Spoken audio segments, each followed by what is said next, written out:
Mirëmbrëma të nderuar miqtë e mi, ja ku po ritakohemi sërish me mua Tyrona Lilin, natën e sonte, për të rrëfyer historinë e radhës. Në fakt kam përzgjedhur një histori që më besoni do guximin më të madh për ta shkruar dhe për ta sjellur pranë jush. Bëhet fjalë për një tradhti në martesë. Tradhtitë si zakonisht janë bërë shumë të përhapura në shoqërinë tonë, sidomos këtë kohën e fundit. Shoqëria po i shijon, por edhe po i përjeton. Pyetjet që ne më së shumti bëjmë është se çfarë e çon një martesë drejt tradhtisë dhe sidomos me persona që ne kemi mësuar në të kaluarën tonë që komshia është vëlla, komshia është motër, por në rastin e zonjës në fjalë komshia është personazhi që ja ka marrë burrin dhe ja ka shkatëruar familjen. Është e re në vite, por ka kaluar një krim apo një tmerr të paparë. Nuk kam dashur kur ta tregoj historinë time. E kam mbajtur brenda si një plagë që nuk shërohet. Si një gur që rëndon çdo ditë mbi zemër. Por ka momente në jetë ku dhimbja bëhet aq e madhe sa duhet ta nxjerrësh për të mbos u mbytur brenda vetes. Prandaj sot po e flas. Anonime, me zërin tim, por pa fytyrë sepse turpi nuk është imi. Turpi është i atyre që mua ma shkatëruan jetën. Jam një grua 34 vjeçare dhe historia ime nis në një lagje të qetë, aty ku të gjithë dukeshin të lumtur. Në atë lagje unë besoja se kisha gjetur paqen, ku buri im, njeriu të cilit unë i dash vite, mund, dashuri dhe sakrifica, do të ishte njeriu që do të më coptonte shpirtin në mënyrën më të tmerrshme që ju, në fakt, mund ta imagjinoni. Gjithçka filloi me një komshie të re që u shpërngul pranë nesh. Ajo ishte bashkë me burrin një çift të shumë i qeshur. Ishin shumë të lumtur, ose të paktën ashtu dukeshin. Gjithmonë të sjellshëm, gjithmonë me derë të hapur, me shpirt të hapur. Gruaja e këtij komshiut, ajo vajza në fjalë, ishte shumë e bukur, e rregulluar dhe e paraqitshme.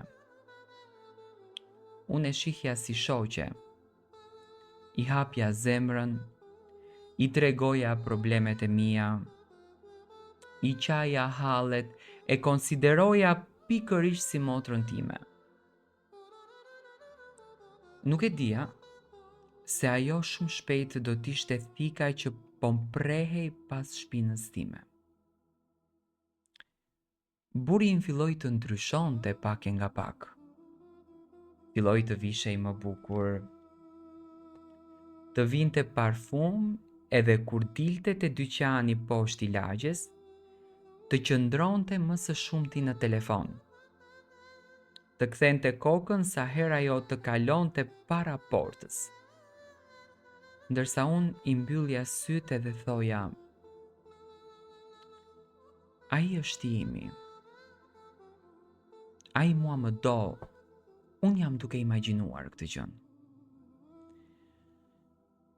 Por e vërteta nuk pret shumë, ajo të godet kur ti je më e pambrojtura në atë mes.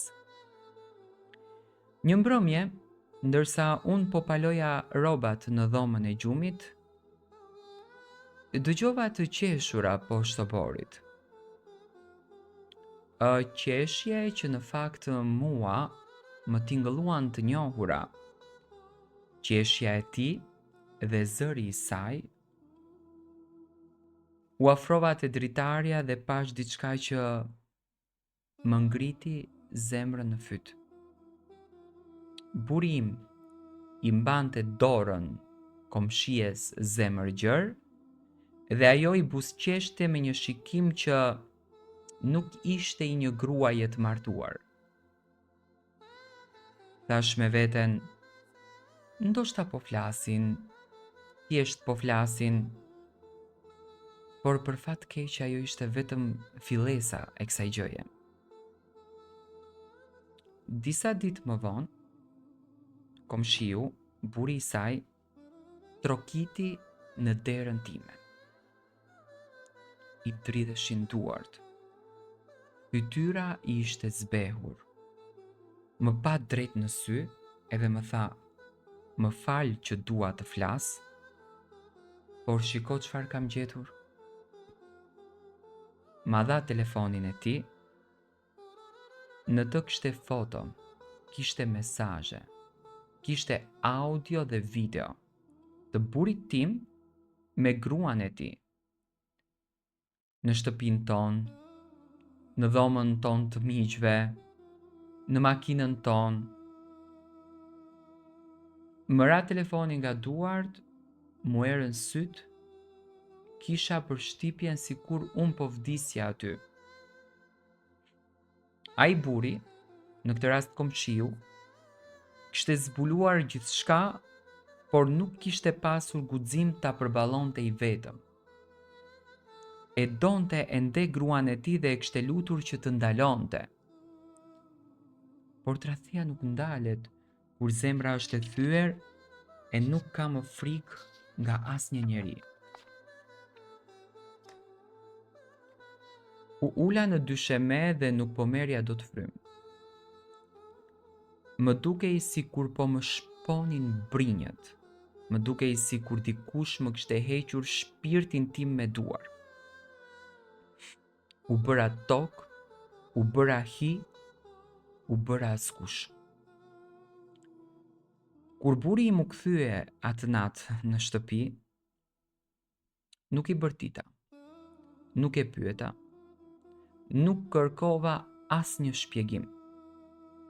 Thjesht e pash drejt në sy edhe i thash, e di gjithçka. Dhe ai nuk e mohoi. Madje as nuk e uli kokën, më pa drejt në sy edhe më tha, po, është e vërtet, jam i lodhur nga jeta me ty, ajo më bën të ndjehem i gjallë. Aty brenda atyre fjalëve, unë vdiqa, jo fizikisht, por shpirtërisht. Askush nuk është gati të dëgjojë diçka të tillë nga njeriu që e ka dashur me mish e me shpirt. Dhe më e keqja cila është? Ai nuk e la vetëm të dashurën që unë pretendoja që ta linte, por ai u largua me të, duke braktisur familjen e vet, shtëpinë dhe gjithçka. Lajmi më njëherë u përhap në lagje, njerëzit flasin dhe sot me zë të ulët, disa më shikojnë me keqardhje, të tjerët me kuriozitet, të tjerët thjesht për të parë dramën time. Unë mbylla për ditët të tëra, nuk haja, nuk flija, kishte net që zgjoja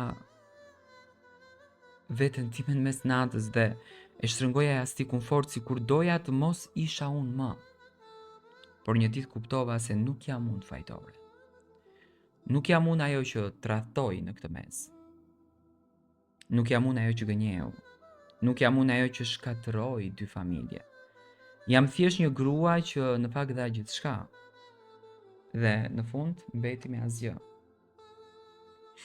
Sot jam më e fortë. Sot nuk dua këmarrje. Sot dua të flas për të gjitha gratë që janë tradhtuar, përdorur, gënyer dhe braktisur. Sot dua të jem zëri atyre që nuk guxojnë të flasin. Historia ime është e vërtetë. Dhimbja ime është e pastër.